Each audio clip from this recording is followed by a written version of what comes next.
ఇప్పుడు చెప్పేది జాగ్రత్త వినండి. డెలివరెన్స్ అన్నప్పుడు ఎలాగ జరుగుతుంది? I would say 3 levels of deliverance. అన్ని డెలివరెన్స్ ఒకటే కాదు, అందరు విడిపించబడేది ఒకేలాగా కాదు, అన్ని దెయ్యాలు ఒకేలాగా పోవు. అర్థమవుతుందా? అన్ని దెయ్యాలు పో బయటికంటే పోవు. ఏదో ఒక సావుడు పో అన్నాడు కాబట్టి ఆ నిమిషం పోయి మరలా వస్తానికి ఛాన్స్ లేదా? 100% ఛాన్స్ ఉంది. కానీ ఎట్లా నీలో సంపూర్ణ విడుదల కలుగుతుంది? ఈరోజు వాక్యాంశం ఇది main how you can get deliverance. ఒకటి, దెయ్యమల్ని పారదోలుతాన్ని బట్టి. దెయ్యమల్ని పారదోలుతాం అనేటప్పుడు ఒక మనిషి వెనక, ఒక పరిస్థితి వెనక, ఒక జీవితం వెనక, ఒక స్థితి వెనక, ఒక అనారోగ్యం వెనక ఉన్న ఆ దురాత్మల్ని గుర్తెరిగి వాటిని పారదోలాలి. అందుకని పౌలు చెప్తున్నాడు, మనం పోరాడేది రక్త మాంసంలో కాదు, కనబడిన శత్రువుల్ని. నువ్వు మనుషులతో పోరాడద్దు, నువ్వు మనుషుల్ని దాడి చేయొద్దు. నీకు దేవుడిచ్చిన అధికారాన్ని బట్టి ఆ వెనకాల ఉన్న ఫోర్స్ని దాడి చేయి, ఆ వెనకాల ఉన్న ఫోర్స్ని కట్ చేయి, నీకు మనిషి బాగుంటాడు. ఈరోజు ఎంతమంది గ్రహిస్తలేదు? అపవాది వారిని దాడి చేస్తూ అంటే ఎరగని వారిగా కూర్చుని ఉన్నారు, ఎరగని వారిగా బానిసలైపోతున్నారు. కుటుంబాలను దాడి చేస్తున్నాడు, వివాహ జీవితాలను దాడి చేస్తున్నాడు, గర్భఫలం లేకుండా దాడి చేస్తున్నాడు, చిన్నపిల్లల దగ్గర నుండి పెద్ద వరకు నాశనం చేస్తున్నాడు. వాడు దాడులు జరుగుతూనే ఉన్నాయి. ఎంతోమంది అజ్ఞానంలో బ్రతుకుతున్నారు. ఈరోజు నువ్వు దేవుడికి సమర్పించుకున్నట్లయితే దేవుని వాక్యం చెప్తుంది, యాకోబు పత్రిక 4:7, దేవుడికి సమర్పించుకో, అపవాదిని ఎదిరించు, అప్పుడు వాడు మీ ఎద్దు నుండి పారిపోవును. దేవునికి సమర్పించుకోవాలంట. నువ్వు దేవునికి సమర్పించుకుని సాతాన్ని ఎదిరిస్తే ఏం చేయాలంట? సాతానా పోవా, నువ్వు పోవాలంటున్నారు, పోవాలి. దేవుడు నిన్ను పొమ్మంటున్నాడంట, పోవమ్మా. పోతాడా? మీరు నవ్వినట్టే నవ్వుతాడు. మనం ఏం చేయాలంట? దేవునికి సమర్పించుకున్న నీవు దేవుని అధికారము ద్వారంగా సాతానా పోవడిగే గద్దించాలి, వాడిని ఎదిరించాలి. వాడిని ఎదిరిస్తే ఇంగ్లీష్లో చూస్తా, he will free from you అని ఉంది. ఆ మాటకు చూసినప్పుడు వాడు వెంటనే మాయమైపోతాడంట. వాడు పరిగెడతాం కాదు, చిటుకులో మాయమవుతాడంట, మాయమవుతాడంట. ఇదిగో నేను పోతున్నాను అని కాదు, నువ్వు వాడిని గద్దిస్తే, ఎదిరిస్తే అప్పుడు వాడు మీ యొద్ద నుండి పారిపోవును అని దేవుని వాక్యం తెలియజేస్తుంది. Resist the devil. So deliverance ministry, casting out demons. ప్రతి విశ్వాసికి దేవుడిచ్చిన హక్కు నీ జీవితంలో ఉన్న దెయ్యములను నువ్వు పారదోలతానికి, నీ టెరిటరీలో ఉన్న దెయ్యములను నువ్వు పారదోలతానికి, నీ జనరేషన్లో వెంటాడుతున్న నీ బ్లడ్ లైన్ని పారదోలతానికి నీకు ఇవ్వబడిన హక్కు. నువ్వు వాడకపోతే ఎవరు వాడతారు? నువ్వు చేయకపోతే ఎవరు చేస్తారు? ఇంకెంతకాలం మౌనంగా ఉంటావు? ఇంకెంతకాలం ఒత్తిడిలో బ్రతుకుతావు? ఇంకెంతకాలం అపవాది ద్వారా దాడి చేయబడుతూ జీవిస్తావు? రెండోదిగా, సెకండ్ లెవెల్ ఆఫ్ డెలివరెన్స్ చూసినప్పుడు దేవుని వాక్కు ద్వారంగా మనస్సును మార్చుకోవాలంట. సాతానా పో అంటాం ఒకటైతే, పోయిన సాతానా మరలా వస్తాడు. వాడు వచ్చినప్పుడు వాడి ఇన్ఫ్లుయెన్స్ ఎట్లా ఉంటుంది? First level of influence deception, మోసపరుస్తాడు. దేవుని వాక్కు ద్వారంగా నీ మనస్సు నూతనపరచబడాలి. రోమిలికి రాసిన పత్రిక 12:2 ఒకసారి చదువుదామండి. మీరు ఈ లోక మర్యాదను అనుసరింపక ఉత్తమమును అనుకూలమును సంపూర్ణమైన దేవుని చిత్తమేదో పరీక్షించి తెలుసుకున్నట్లు మీ మనస్సు మారి నూతన మగుట వలన రూపాంతరము పొందుడి. మీరు దేవుని వాక్యము ద్వారంగా మీ మనస్సును మార్చుకుని రూపాంతరం పొందాలంట. By renewing through the word of God. దేవుని వాక్యము నీ మనస్సుని ఏళ్తనే కానీ ఏది రైట్ ఏది రాంగ్ తెలీదు. దేవుని వాక్యాన్ని సరిగా ఎరుగున్నవాడు ఓరికి ఎగిరిగిరి పడడండి. He will be very balanced. ఎందుకంటే తన మనసులో ఏం చూస్తాడంటే దేవుడు ఆ వ్యక్తిని ఎలా చూస్తున్నాడు. ఈరోజు ఒక చిన్న పొరపాటు చేసిన, చిన్న తప్పు చేసిన, ఒరే పాపి అనేది మానవ స్వభావం. కానీ దేవుని వాక్యంని ఎరుగున్నవాడు, దేవుని హృదయాన్ని ఎరుగున్నవాడు, దేవుడు ఆ పాపిని కూడా ప్రేమిస్తున్నాడు. దేవుడు ఆ పొరపాటు చేసిన కూడా ప్రేమిస్తున్నాడు. ఈరోజు నీ దృష్టిలో దోషం కనబడుతున్నాడు, కానీ దేవుడు అతనికి కూడా కృపను అనుగ్రహించాడు. ఆ వ్యక్తి కూడా అవకాశాలను ఇచ్చాడు. ఆ వ్యక్తి కూడా మారాలని ఆశపడుతున్నాడు. దేవుడు కృప చూపించే వారిపైన నేనెవరిని ఎగురుతానికి? దేవుడు కరుణించి, దేవుడు ప్రేమించే వారిని నేనెవరిని ఆశ్రయిస్తానికి? దేవుని వాక్యం ఎరిగిన వారిలో ఉన్న మెచ్యూరిటీ అది. దేవుని వాక్యం మెచ్యూరిటీ లేదనుకో, వీడే నీతిమంతులు పరిచయుడు, నేనే నీతిపరుని, నాకే అంత తెలుసు, మీరందరూ పాపలు రా బాబు. దేవుడు అలాంటి వారిని చూసినప్పుడు సర్ప సంతానం అని పిలుస్తున్నాడు. యేసుప్రభు భయంకరించుకున్నాడు కదా వాళ్ళకి.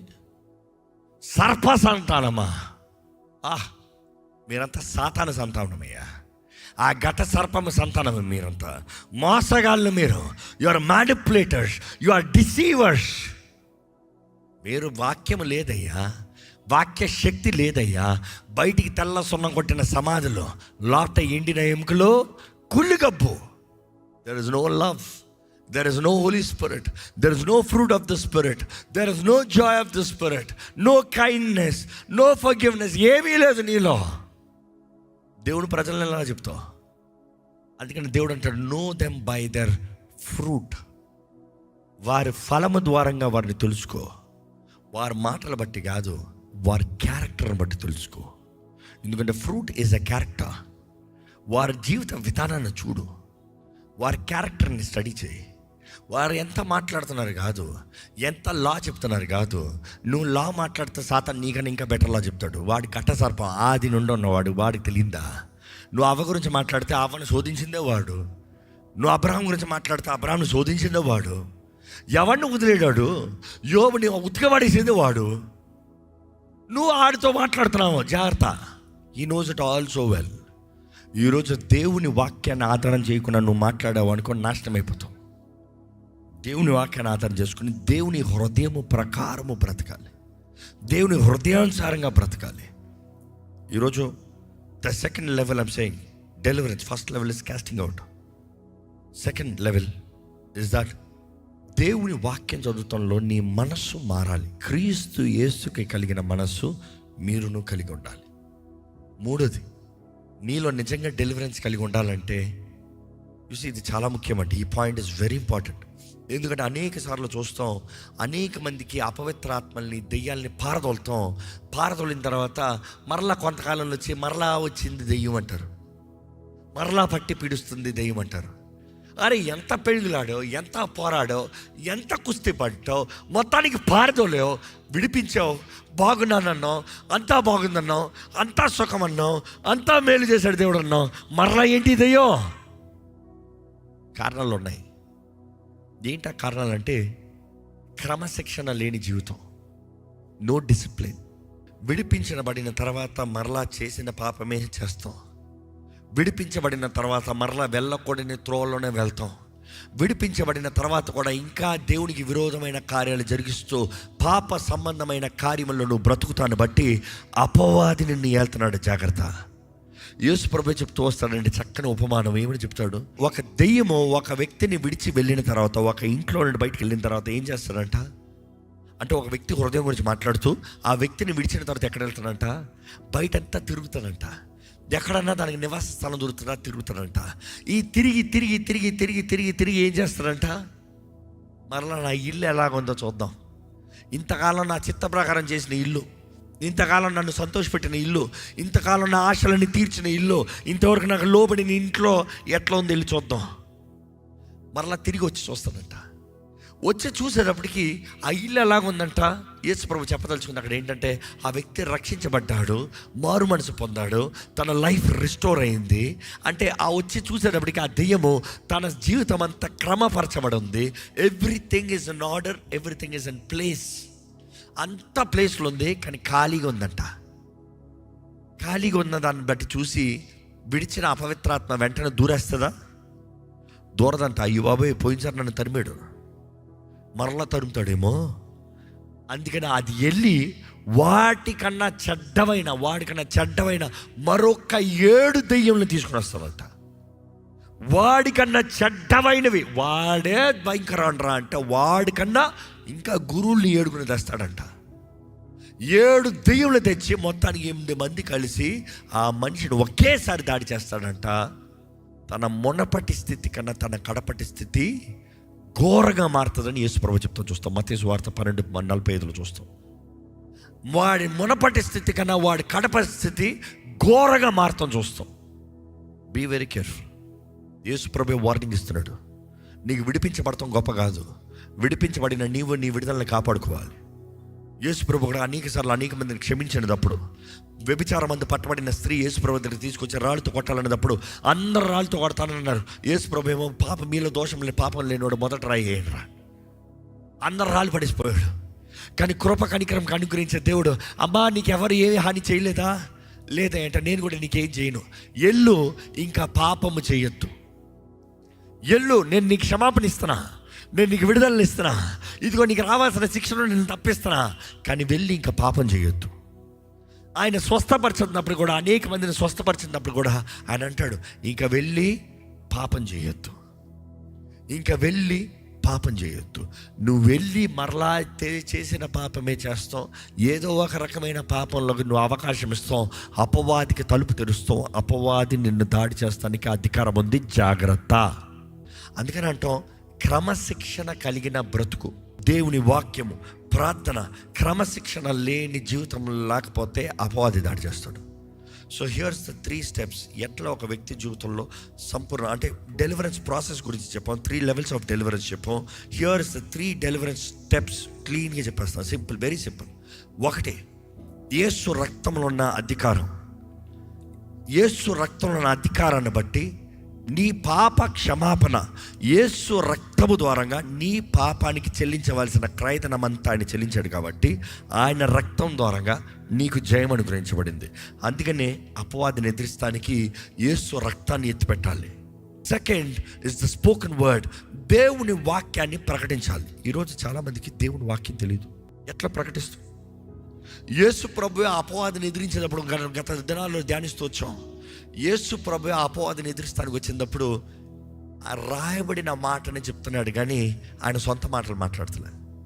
So always to resist the devil, it is written. Quote, it is written. దేవుని వాక్యం చెప్తున్నది, దేవుని వాక్యం చెప్తాను. వాడు మార్చలేడు దేవుని వాక్యాన్ని, వాడు ఒప్పుకోవాల్సిందే, లీగల్ సిస్టమ్ ప్రకారం ఒప్పుకోవాల్సిందే. వాడు కానీ దేవుని వాక్యానికి విరోధంగా తిరిగాడు అనుకో, వాడు అంత వెంటనే వచ్చింది. అందుకని వాడు జాగ్రత్తగా ఉంటాడు. వాడు ఉన్నంత టైం వరకు వాడు ఉండాలని ఆశపడతాడు. వాడు ఉన్నంత టైం వరకు ఉండి అందరిని నాశనం చేయాలని వాడితో పాటు తీసుకెళ్ళాలని చూస్తున్నాడు. You have to always quote scriptural prayers అంటారు. ఇదిగో ఈ వాక్కు ప్రకారము, ఈ వాక్కు ప్రకారము, ఈ వాక్కు ప్రకారము, ఇదిగో ఈ వాక్కు ప్రకారం నా జైలు ప్రకటిస్తున్నాను, ఈ వాక్కు ప్రకారం నేను విడుదల ప్రకటిస్తున్నాను, ఈ వాక్కు ప్రకారం నా క్షేమను ప్రకటిస్తున్నాను, ఈ వాక్కు ప్రకారం నీ ఆశ్చర్య కార్యం నా జీవితంలో జరుగును గాక అని ప్రకటిస్తున్నాను అని వాక్యాన్ని ఎత్తిపెట్టి ప్రార్థన చేస్తాం. ఆ వాక్యాన్ని ఎత్తిపెట్టి ప్రార్థన చేసేటప్పుడు అపవాది ఇంకా ఏమాత్రం జోక్యం చేసుకుంటారు లేదు, because you're talking about legal system. So first Yesu రక్తంలోనే చేయం. 2, దేవుని వాక్యం ద్వారంగా అపవాదిని ఎదురుస్తాం. 3 చూస్తే యేసు నామాన్ని ఎత్తిపెడతాం. ఈరోజు యేసు నామంలో మనకి అధికారం ఉందండి. యేసు ప్రభు అంటాడు, నా నామంలో మీకు అధికారాన్ని ఇస్తున్నా. ఎక్కడ ఒకసారి గట్టిగా చెప్తారు, యేసు నామం జయము, యేసు రక్తము జయము, యేసు నామం అన్ని నామముల కన్నా పై నామము, యేసు నామము సర్వాధికారము కలిగిన నామము. You see now let me come back. ఈరోజు ఈ మాట అర్థం చేసుకోండి, జాగ్రత్తగా వినండి. ఇప్పుడు నేను చెప్పేది చివరిగా, ఈరోజు సాతానికి నిజంగా కావాల్సింది ఏంటి నువ్వు అర్థం చేసుకోవాలి. ఈరోజు చాలామంది అంటారు, సాతానికి నేనే కావాలి, నేను పెట్టి నేను ఏం చేసుకుంటాడు. ఇందుకు నువ్వు కావాలో తెలుసుకో. వాడు నిన్నేం ప్రేమిస్తున్నా, సాతానికి నేనంతే ఎంతో ప్రేమ, అందుకనే నేను కావాలి అంటున్నావు. దేవుడు నిన్ను ప్రేమిస్తున్నాడు. దేవుడు నిన్ను ఆయన ప్రేమించి ఆయన సొత్తుగా ఆయన బిడ్డగా నిన్ను జీవింపచేస్తున్నాడు. సాతాను నిన్ను ప్రేమిస్తున్నా, సాతాను నిన్ను దోచుకుంటున్నాడు. సాతానికి కావాల్సింది ఏంటి? సాతానికి ఏం కావాలంటే ఆదాము అవ్వ దగ్గర నుండి ఏం ప్రారంభించాడో అదే కావాలి. వాడు ఏం కోరాడు? దేవుడు ఆదాంని అవ్వని చేసినప్పుడు దేవుడు ఆయన నిర్ణయించింది ఏంటి? Let them have dominion. వారికి అధికారం కలిగి ఉండని, వారి భూమిని ఏలని, ఈ ఆకాశంలో ఎగిరే పక్షుల్ని, ఈ భూమి మీద పాకే జంతువుల్ని, అదే సమయంలో ఈ నీటిలో ఈదే ఆ జంతువులు అన్నిటిని ఈ మానవుడు వెళ్తాడు. Let him have dominion. తన అధికారం కలిగి ఉండని, దేవుని బిడ్డగా బ్రతికి అధికారం కలిగి ఉండాల్సిన నీవు అపవాది బానిసగా మారిపోతున్నావు. So here is the thing, అపవాది కోరేదంతా అధికారాన్ని కోరుతున్నాడు. ఎందుకు అపవాది పొజెస్ చేస్తున్నాడు, ఎందుకు అపవాది దాడి చేస్తున్నాడు, ఏంటి సాతానికి నిజంగా ఏం కావాలి? వాడికి అధికారం కావాలి. రెండవదిగా ఏం కావాలి? వాడికి జనరేషన్స్ కావాలి, ట్రాన్స్ జనరేషనల్ అలయన్సెస్, తరాల అధికారం కావాలి. అందుకనే చూడు, ముత్తాతను పట్టుతాడు, ముత్తాత నుండి తాత దగ్గరికి వస్తాడు, తాత నుంచి నాన్న దగ్గరికి వస్తాడు, నాన్న దగ్గర నుంచి నీలోకి వస్తాడు, ఒక్కొక్కరిని వికెట్ తీసుకుంటూ వస్తాడు. నిన్ను మాత్రం వదలడు, ఈ తరాన్ని మాత్రం వదలడు. అందుకని చూడు, ఈ వ్యాధులు చూడు, కుటుంబం తర్వాత కుటుంబంలో ఒకరి తర్వాత ఒకరిని వెంటాడుతాం చూస్తాం, వారు ఒక ప్యాటర్న్లో మరణిస్తాం చూస్తాం. ఆ కుటుంబంలో చూడు, ఒక ప్యాటర్న్లో విడాకులు విడాకులు విడాకులు విడాకులు విరిగిపోతూ వస్తాం చూస్తాం. ఎప్పుడన్నా ఒకరితో అయిందనుకో, ఆ ఇంట్లో ఉన్న ఇంకో నింపి చూస్తాడు సాతాను. అంటే ఆ తరం తరం తరం తరం పట్టి పీడిస్తూ వస్తాడు. వాడు తరాలను విడిచిపెట్టాడంట. వాడు కోరేది ఒకటే, నాకు ఈ భూమి పైన స్థానపడ ఉండాలి. ఓ మానవుడా, నువ్వు చచ్చిపోతావు కానీ నేను ఆత్మని, నాకు మరణం ఏది? సో నేను ఏలాలి, నాకు నీ తరం కావాలి. అందుకని అపవాదితో నిబంధన చేసిన వారిని అపవాది ఏలుతూ వస్తాడు. I you understanding what I'm saying? గ్రహిస్తున్నారు అపవాది కుట్రలు ఎలా ఉన్నాయో, అపవాది దాడులు ఎలా ఉన్నాయో. దేవుడేమో నిన్ను ప్రేమించి నువ్వు స్వతంత్రతలో బ్రతకాలని ఆశపడుతున్నాడు. అపవాదేమో నిన్ను నాశనం చేయాలని ఆశపడుతున్నాడు. ఈరోజు ఒకటే చెప్తున్నానండి, నీ జీవితంలో విడుదల ఉందా? గ్రహించుకో. నీకు విడుదల కావాలా? మీరు అడగచ్చు, నేను ఎట్లా, నాకు విడుదల కావాలని నేను ఎట్లా తెలుసుకుంటాను? ఒకటి, నీలో అడిక్షన్స్ ఏమైనా ఉన్నాయా? పోర్నోగ్రఫీ, అశ్లీలమైన దృశ్యాలు చూసే అడిక్షన్, మాస్టిపేషన్ అనే అడిక్షన్, త్రాగుడు, మత్తు పదార్థాలు అనే అడిక్షన్, వ్యభిచారము, జారత్వము అనే అడిక్షన్, ఇంకా అన్కంట్రోలబుల్ యాంగర్, ఈ కామ సంబంధమైన కార్యాలు. వీటిలో నుండి నువ్వు బయటికి రావాలనుకుంటే నీకు డెలివరెన్స్ కావాలి. నేను అనుకునేది చేయలేకపోతున్నాను, నేను చేయకూడదు చేస్తూ ఉన్నానంటే నీకు విడుదల కావాలి. క్రీస్తు యేసు ఉన్నవారికి ఏ శిక్షా విధి లేదు. కానీ నెక్స్ట్ మాట ఏంటి? ఆత్మ నియమము చొప్పున పాప మరణ నియమాల్ని జయిస్తూ, దెర్ ఇస్ ఎ ప్రాసెస్. పరిశుద్ధాత్మ నియమం చొప్పున పాప మరణ నియమాల్ని జయిస్తామంట. ఈరోజు విడుదల కావాలంటే దేవుని దగ్గర. మేబీ నీలో కంటిన్యూస్ సైకిల్స్ ఉన్నాయేమో, చేయకూడదు అనుకుంటే చేస్తూ ఉన్నావంటే యూ నీడ్ డెలివరెన్స్. ఈరోజు దేవుని దగ్గరకు వచ్చి నీ జీవితాన్ని దేవుని చేతులకు సమర్పించి, ఆయన నీ కొరకు ముందుగానే సిద్ధపరిచిన ఆయన రక్షణ నీవు పొందుకొని, ఆ రక్తము సిద్ధంగా ఉంది, ఎంత పాపినైనా క్షమిస్తానికి, ఎలాంటి వ్యక్తినైనా క్షమిస్తానికి. ఆయన దగ్గరకు వచ్చి నన్ను విడిపించి ప్రభా, నన్ను కడుగు ప్రభా అంటే, నిన్ను కడిగి పరిశుద్ధపరిచే దేవుడు ఉన్నాడు, నిన్ను శుద్ధీకరించే దేవుడు ఉన్నాడు, నిన్ను నూతనపరిచే దేవుడు ఉన్నాడు, నీళ్ళ భారమంతా తీసివేసి నిన్ను తేలికపరిచే దేవుడు ఉన్నాడు. ఆయన రక్తంతో ముద్రించి నీవు ఆయనతో పాటు, ఆయనతో మాత్రం నిబంధనలోకి వస్తే ఆ నిబంధన ప్రకారం నిన్ను దీవించే దేవుడు ఉన్నాడు. ఇశ్రాయేల్ని కాపాడే దేవుడు, కుడికన్ను నిద్రపోయిన దేవుడు. ఆ మాటకు అర్థం ఏంటంటే, ఆయనతో నిబంధనలు ఉన్న వారిని ఆయన కాపాడుతాడు. ఏ మాత్రము శత్రువు వారిని మొత్తానికి అధికారం ఇవ్వడో. జ్ఞాపకం చేసుకో. ఈరోజు నీకు నిజంగా విడుదల కావాలంటే, నీ జీవితంలో చేయగలిగి ఉండాలంటే, నువ్వు ఒక్క నిమిషం విడిపించబడతాం మాత్రం కాదు, టెంపరీ విడుదల కాదు. నేను మరలా చెప్తున్నాను, అనుదినం క్రమశిక్షణ కలిగి ఉండాలి. దేవుని వాక్యము, పరిశుద్ధాత్మ సహవాసము, ప్రార్థన, విశ్వాసంతో బ్రతికే జీవితంలో దేవుని సన్నిధిని వెతుక్కుంటూ బ్రతుకుతూ దేవుని మార్గంలో నడవాలి. It is a discipline. You need to have discipline your self. ఎందుకంటే ఎరిగుండు, నీ చుట్టూ అపవాది సమూహం ఎంతో ఉంది, దురాత్మల సమూహం ఎంతో ఉంది. నువ్వు ఎక్కడికి వెళ్ళినా దురాత్మ సమూహాలు ఎక్కడ చూసినా ఉన్నాయి. కానీ దేవుని బిడ్డగా నువ్వు స్వతంత్రత కలిగి బ్రతకాలని దేవుడు ఆశపడుతున్నాడు. బ్రతుకుతానికి దేవుడు నీకు అవకాశం ఇస్తున్నాడు. నీవు కానీ సమర్పించుకొని ఆయనతో నిబంధనలు బ్రతికి అపవాదిని ఎదిరించాల్సిన బాధ్యత నీది. ఎదిరిస్తే నీకు విడుదల, నీకు స్వస్థత, నీకు జయం. ఇక్కడ ఎవరైనా తల్లిదండ్రులు మీ బిడ్డల కొరకు ప్రార్థన చేస్తారంటే జ్ఞాపకం చేసుకోండి, విశ్వాసంతో రండి. ఆ తండ్రి యేసుప్రభు దగ్గరికి వస్తాడు. కుమారుడు వెలవెల కొట్టుకుంటున్నాడు. అగ్ని చూస్తే అగ్నిలో పడుతున్నాడు, నీరు చూస్తే నీరులో పడుతున్నాడు. నీ వల్ల ఏమైతే అయితే చెయ్యి ప్రభు అంటాడు. నమ్ముట నీ వల్ల అయితే నమ్మువానికి. ఆ తండ్రిని అడుగుతున్నాడు యేసు ప్రభు, నువ్వు నమ్ముతున్నావా? బికాస్ ఆ తండ్రికి ఉంది లీగల్ రైట్ బిడ్డ పైన. తల్లిదండ్రులు ప్రార్థన చేయండి.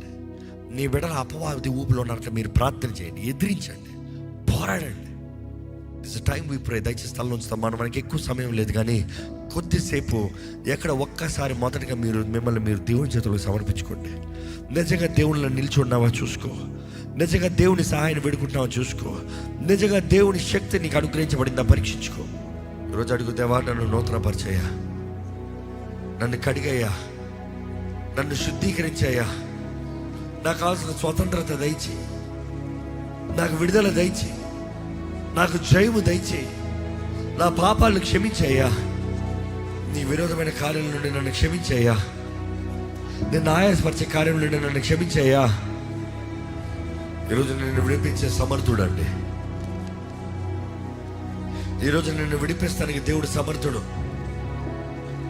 నీ జీవితాన్ని బాగు చేస్తానికి దేవుడు సమర్థుడు. నీ జీవితంలో నూతన ప్రారంభాన్ని ఇస్తానికి దేవుడు సమర్థుడు. ఆయన సర్వాధికారం కలిగిన దేవుడు. నువ్వు సమర్పించుకుంటే చాలు, నువ్వు చేయవలసినంత సమర్పించుకుంటా. నువ్వు సమర్పించుకుని చూడు, దేవుడు నీ జీవితంలో జరిగించే కార్యాలు చూడు. నువ్వు సమర్పించుకుని చూడు, దేవుడు నీ జీవితంలో జరిగించే అద్భుతాలు చూడు. నువ్వు సమర్పించుకుని చూడు, దేవుడు నీ జీవితంలో ఇచ్చే విడుదల చూడు.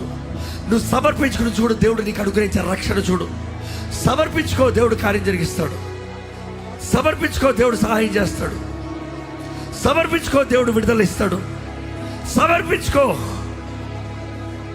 ఎంతకాలం అపవాది ద్వారా ఏలబడతావు? ఎంతకాలం అపవాది నీ కుటుంబంలో చోటిస్తావు? ఎంతకాలం అంధకారంలోనే జీవిస్తావు, అజ్ఞానంలోనే జీవిస్తావు? ఈరోజు దేవుడు అంటున్నాడు, నువ్వు స్వతంత్రత కలిగి బ్రతకాలి, నువ్వు విడుదల కలిగి బ్రతకాలి, నువ్వు జయం కలిగి బ్రతకాలి, క్రీస్తు అనుగ్రహించే జీవం కలిగి బ్రతకాలి. ఆహ్వానించు, యేసు ప్రభుని ఆహ్వానించు, నీ హృదయంలోకి ఆహ్వానించు, నీ సొంత రక్షకుడిగా ప్రకటించు. నీ స్థానంలో నీ కొరకు మరణించి, నీ శాపానంతా భరించి, నీ శిక్ష అంతా భరించి, నీకు కావాల్సిన విడుదల జయాన్ని ఇచ్చిన దేవుడు అండి. సాతాను తలకైన సిలువ పైన దేవుడు చెత్తగొట్టాడు. జ్ఞాపకం చేసుకో. సౌండ్లు చెప్పండి, దేవా నా పితరుల దోషాలన్నీ కొట్టివే ప్రభా, నా పితరుల బలిపీఠాలన్నీ రద్దు చేస్తున్నాను ప్రభా, నా పితరుల అధికారాలన్నీ కొట్టివేస్తున్నాను. ఈ సమయంలో ప్రతి అపవాదికి సంబంధించిన బలిపీఠం అన్నా సరే యేసు నామములో బద్దలగుడుగాక. ప్రకటించు, ప్రకటించు, ప్రకటించు. ప్రతి బంధకములు నజరేయుడైన యేసు నామములో నా జీవితంలో, నా కుటుంబంలో నుండి తెప్పివేయబడునుగాక. ప్రతి అపవాది కలిగించే ఆ బానిస స్థితి, ఆ బానిస జీవితం నుండి నాకు ఇప్పుడే విడుదల కలుగునుగాక. ప్రకటించు. ప్రతి అపవాది కలిగించే అనారోగ్యముల నుండి నాకు ఇప్పుడే స్వస్థత నజరేయుడైన యేసు నామములో కలుగునుగాక. ప్రతి చీకటి ఆత్మల నుండి, ప్రతి అపవిత్రాత్మల నుండి, ప్రతి పంపబడిన దురాత్మల ప్రభావం నుండి ఇప్పుడే నజరేయుడైన యేసు నామములో విడుదల కలుగునుగాక. ప్రతి హృదయము ఇప్పుడే దేవుని సమాధానముతో నింపబడునుగాక. ప్రతి దాడుల నుండి క్షేమము నజరేయుడైన యేసు నామములో అనుగ్రహించబడునుగాక. ప్రతి మనస్సు నజరేయుడైన యేసు నామములో నూతన పరచబడునుగాక. ప్రతి భయము నుండి, ప్రతి భీతు నుండి ఇప్పుడు నజరేయుడైన యేసు నామములో జయం అనుగ్రహించబడునుగాక. ప్రతి అపవాది చేసిన గాయములు ఇప్పుడే స్వస్థపరచబడుతుంది. ప్రతి బంధకములు ఇప్పుడే స్వస్థపరచబడుతుంది, తెప్పబడుతుంది. ప్రతి అపవాది దాడులో ఇప్పుడే మాన్పివేయబడుతుంది. ప్రతి control of the enemy, I rebuke every unclean spirit. I rebuke every power of the enemy in the name of Jesus. నజరేయుడైన యేసు నామములో ప్రతి అపవాది అధికారం ఇక్కడ దేవుడి ప్రజల నుండి, దేవుడికి సమర్పించుకున్న ప్రజల నుండి ఇప్పుడే లయపరచబడునుగా కానీ ప్రకటిస్తున్నాను. ఇప్పుడే విడుదల కలుగునిగా కానీ ప్రకటిస్తున్నాను. ప్రతి చీకటి నజరేయుడైన యేసు నామములో దేవుడి బిడ్డల్ని విడిచిపోడుగా కానీ ఆజ్ఞాపిస్తున్నాను. ఈ ధర్మం నుండి దేవుడు నూతన కార్యాలు జరిగిస్తున్నాడు. దేవుని ఆశ్చర్యకరమైన వెలుగులోకి వస్తున్న వారి జీవితంలోకి దేవుడు నూతన కార్యాలు జరిగిస్తున్నాడు. మన పెన్నడు చూడని కార్యాలు, మన పెన్నడు ఊహించని కార్యాలు, మన పెన్నడు జరగని కార్యాలు. ఇదిగో గొప్ప సాక్ష్యములు ఇక్కడ నుండి లెగుస్తున్నాయి, గొప్ప కార్యములు ఇక్కడ నుండి జరుగుతున్నాయి, గొప్ప జీవితాలు ఇక్కడ ఉన్న అనుగ్రహించబడుతుంది. దేవుడు నూతన రీతిగా ఆయన జ్ఞానము, ఆయన గ్రహించే కృపని, ఆయన వాక్కుని నీకు అర్థమైనట్లుగా నీ హృదయంలో ఆయన వాక్కుని చెక్కుతున్నాడని తెలియజేస్తున్నాడు దేవుడు. ఇదిగో వీరుల్ని లేపుతున్నాడని దేవుడు తెలియజేస్తున్నాడు కదండి. వీరుల్ని లేపుతున్నాడు, బలము కలిగిన వారిని లేపుతున్నాడు, ధైర్యంతో దేవుని పక్షాన నిలబడే వారిని లేపుతున్నాడు. సాతానికి లొంగనివాడు, పాపానికి లొంగనివాడు, పాపానికి నో చెప్పేవాడు, సాతానికి నో చెప్పేవాడు ఇక్కడ లెగుస్తున్నాడని దేవుడు అక్కడి నుంచి దేవుడు తెలియజేస్తాడండి. God is rising up a generation here. God is rising up a generation here.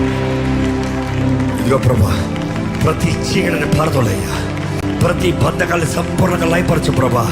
ఈరోజు నీ వాక్యముని వింటూ, నీ వాక్కు ద్వారా నీ విడుదలను సంపాదించుకుంటూ, నీ సత్య మార్గంలోకి వస్తున్న వీరి జీవితాల్లో నూతన ప్రారంభము నజరేయుడైన యేసు నామములో అనుగ్రహించబడును గాక.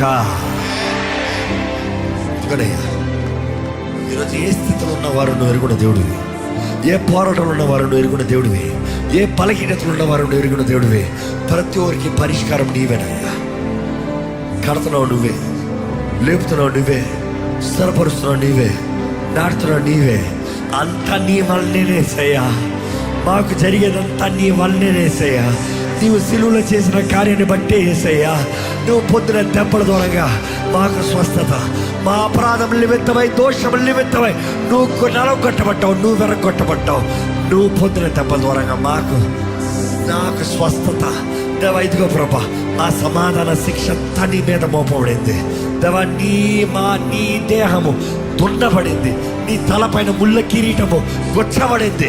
ఈరోజు మేము సమాధానం కొట్టడానికి ఇదిగో ప్రభా, ఈరోజు నీ సన్నిధిలో ఉన్న వారిని బలపరచు.